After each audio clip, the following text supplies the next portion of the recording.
Merhaba arkadaşlar, kanalıma hoş geldiniz. Ben Mehmet Ali. Bugün sizlerle hile programını göstereceğiz arkadaşlar. Şimdi buraya chat Engi'ne yazıyoruz arkadaşlar. Buradan istediğiniz en güvendiğiniz programa giriyorsunuz. Benim en güvendiğim program tabii ki de tam indir.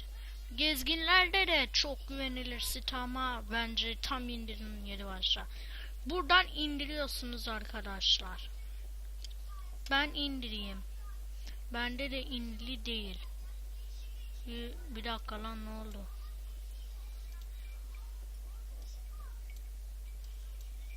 Arkadaşlar bir dakika. Şu anda gezginlerden indirmemiz lazım. Şu anda chat engine'e giriyoruz. Buna tıklıyoruz.